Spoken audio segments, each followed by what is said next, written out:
Welcome back to the Michael Batson Show. We are closing out week 6 of college football. So, for that, we're going to bring in a guest that knows Big Ten football very good, Meghan McKeown, sideline announcer for Big Ten Network. Thanks for joining us. Hey, I'm happy to be here. Thanks for having me. So, so what game do you know are you announcing this week? I am. So I'm actually headed to Maryland tomorrow. I have Maryland Purdue at noon Eastern on Saturday. Oh, that's cool. Before we get into that game, I'll talk about that game in a sec because it's a very interesting game, especially for Maryland. You were in Lincoln last week, right? I was, yes. How was the atmosphere? Was it a sellout game, night game? Oh my gosh. Lincoln, Nebraska. First off, it's just like a cool place to go. Obviously, it's a college town, and it's one of those great football traditions. You know, they had countless championships, especially in the 90s, where they were really a powerhouse of college football. So I actually did the Nebraska spring game in April for Big Ten Network, and there were 50,000 people there for a noon spring game. So, like, Wow. it just goes to show you how crazy this fan base is. Yeah. So flash forward to this game, and this was an interesting game. Nebraska's had a wild year. They fired Scott Frost after the second or third game of the season. Mickey Joseph's the interim head coach. They desperately needed a win. They're coming off a bye week. And then Indiana, we're not quite sure how good they are this season. So there were a lot of questions on both sides. And I was really impressed with how Nebraska played in that game, but the atmosphere was electric. There were another sellout. They won the longest sellout streaks in the country. I mean, you had like 85,000 people. It was so loud, Michael, especially on third down situations for Indiana. It would get so loud. I saw on the meter or the Megatron, they count the decibels, and it was over 100 decibels, which is like the sound of a trash truck driving by you. Like, it was Wow. so loud. But just a fantastic atmosphere overall. Night games are so much fun. Yeah. How was the state of Nebraska football, do you think, after firing Scott Frost? And do most people think it was the right move after? Yes, a lot of people think it was the right move. It's interesting, and I think we see this across all sports. I personally don't necessarily see value in firing a coach mid-season. To me, it's like, what's going to get accomplished? Like, it's not like you're going to turn around a program and win a championship 2 weeks into the season or midway through. You have all the same personnel. But I think, these athletic directors get a lot of pressure from donors and from, outside sources that they kind of have to make that decision. Look at what happened in Wisconsin when they fired Paul Chryst after losing to Illinois this week. So, to me, I don't quite agree with the concept of firing coaches mid-season, but it's a very common occurrence nowadays in sports, any level, any sport that we're talking about. So, as for the state of Nebraska, Scott Frost is out. Mickey Joseph's the interim head coach.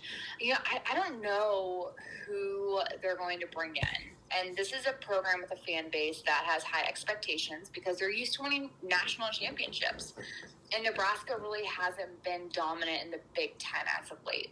So I think they're going to probably go after, I know there were talkings about Urban Meyer potentially, but I don't know if he'll get back into coaching. Yeah. I could see them going after, the Kansas head coach is doing really well right now. Yeah, that's somebody to probably look at. The Cincinnati head coach. Luke Fickell. Might be somebody that they take, Fickell, exactly. So those types of names are kind of who you're going to see, I think. And who knows, maybe Mickey Joseph does a great job this season and Nebraska is able to string together a bunch of wins and go to a bowl game. Then maybe they keep Joseph as the head coach. But a lot of decisions to be made there in Lincoln. Yeah, it's definitely an interesting situation. And when you go back to the crowd, I mean, there were so many people for a very crappy Indiana team versus a very crappy Nebraska team in a very bad year. It's crazy. It is, and they love it. Like, at the student section I was talking to, they get in at the kickoff was 6:30 Central. They got in at 3:30. Yeah. I mean, there's still definitely a love for Nebraska, despite them not doing so well right now. So we'll go back to the Maryland game because that's a very interesting game, especially on the Marison side of the ball, because, coming in after years of, really poor records in play, they weren't great in the Big Ten. They had a close game in Ann Arbor. I was at that game. Really, Were you? Yeah. I was a good game. Yeah, if things didn't go Michigan's way, Maryland could have won that, and then they beat Michigan State. How much optimism do you think is surrounding this Maryland team this year? Well, Maryland, a lot of our experts at Big Ten Network were saying that Maryland could be a sleeper team in the East. And I think that's definitely something that you kind of seen come to fruition over the last couple of weeks. Maryland, I had their week 1 game when they played against Buffalo. And there's just like a lot of hype surrounding the wide receiving core. A lot of those guys are back from injury, like Dante Demas Jr., who have, the ability to make really big plays. And then add in the fact, like Talia Tagovailoa, their quarterback, he's just really smart and he's mobile, yet like always makes the right reads.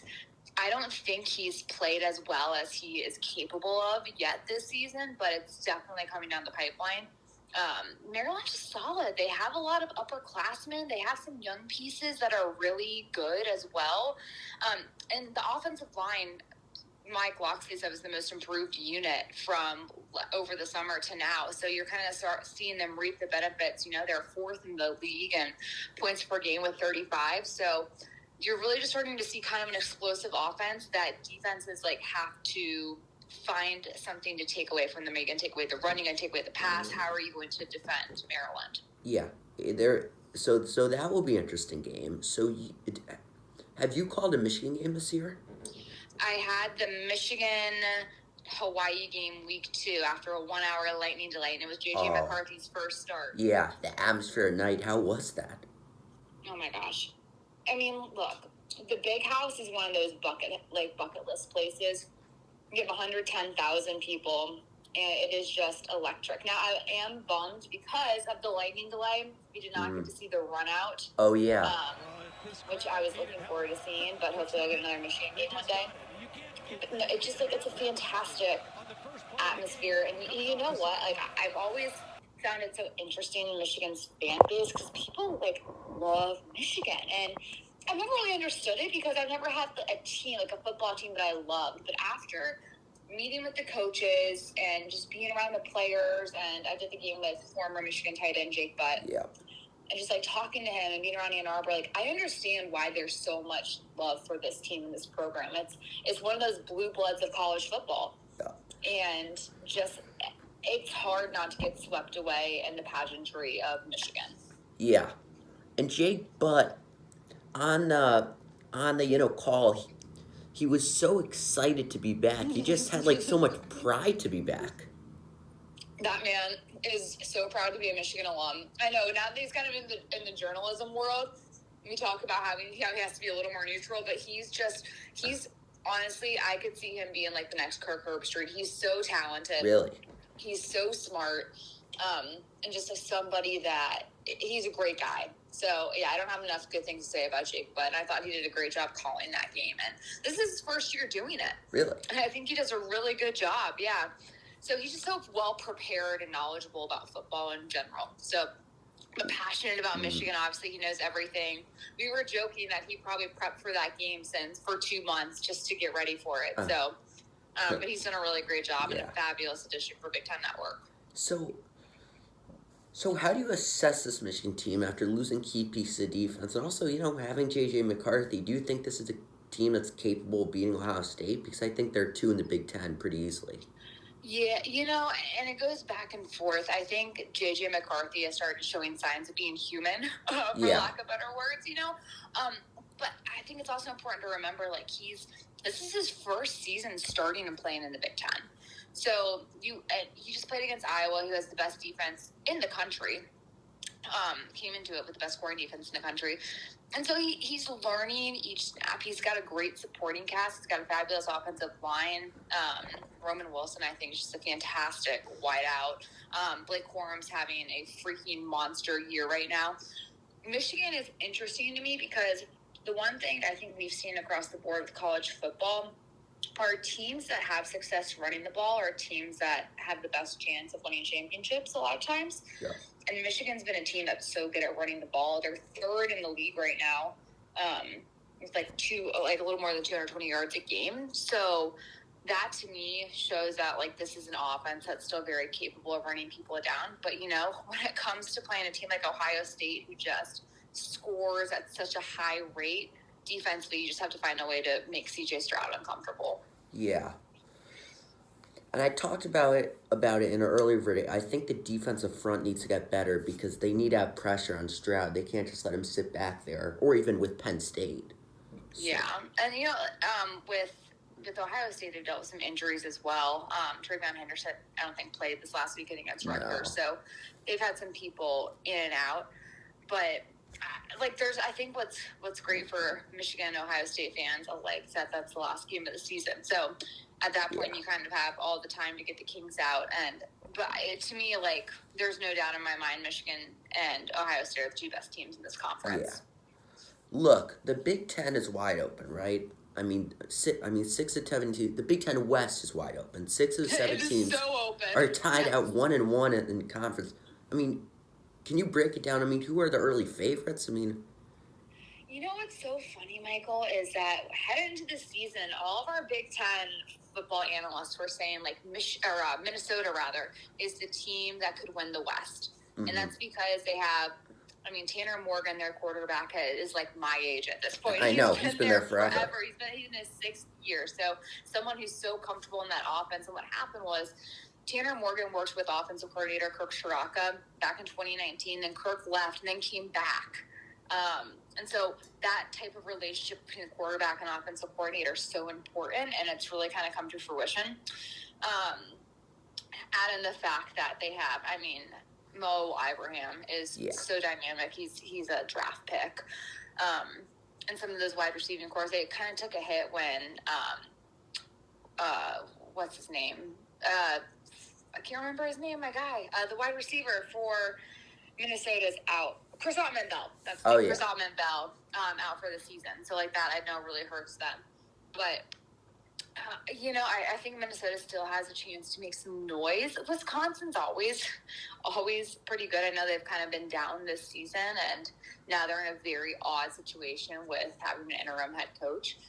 But I think there's still kind of, a bit of a question mark there. To me, when it comes to teams in the Big Ten West, like, we were joking last night at dinner with my parents, like, if Northwestern wins, they're leading the Big Ten West. Yeah. With just the parity that's in there this year. But on top of that, like, I look at a team like Purdue, who beat Minnesota, which was insane to me. And Purdue's a team that, like, just offensively can get it done as well. So there's just a lot of different ways that these teams can kind of get to the top. It's going to be interesting to see how it plays out. Yeah, it's so wide open. You think about just all the teams that could go. All right, last question. You've been pretty good analysis here. What are the coolest campuses and tradition you've experienced? I mean, 2 or 3 of the best you need to go to. Michigan for sure. Nebraska. There's 2 I haven't experienced yet that I would love to. I haven't done a game at Wisconsin yet, and I want to jump around. Badly. And then I have not been to Penn State yet. So those are 2. Yeah, those are 2 that I would love to get to. So I can't necessarily probably give you a top 3, but I would definitely say that Michigan and Nebraska are just like insane atmospheres that are really something to, also I did a Purdue night game. That was also Purdue seems fantastic. Cool. Yeah, Purdue was really cool. Yeah. Oh, sorry. What am I thinking? Iowa, fantastic. You got to go to Iowa. Yeah. Kinnick is. So those are my 3. Kinnick's cool. Amazing. The wave they do in between the first and second quarter, it's awesome. And I'm a huge Kirk Ferentz fan. He's just like a fantastic human, along with being a fantastic coach. So, big fan of Iowa football and their program. All right. Well, thank you for joining us. Meghan McKeown will be announcing the Maryland versus Purdue game. Can we have a prediction on that? Oh my gosh, I'm not allowed to. I have to You're be not neutral. Really? No, I'm not allowed to give predictions. I know, isn't that crazy? That's crazy. But I will say this: if you like offense, this is definitely a game you should tune into because Jeff Brom loves running trick plays. He does it all the time. And then you have Maryland, who has, in my opinion, one of the best quarterbacks in this league, in Talia Tagovailoa. All right. Well, thanks so much for joining us. Good insight. Week 6, can you believe it, is already around the corner. It's insane. Oh my goodness. Thanks for having me. Thank you so much.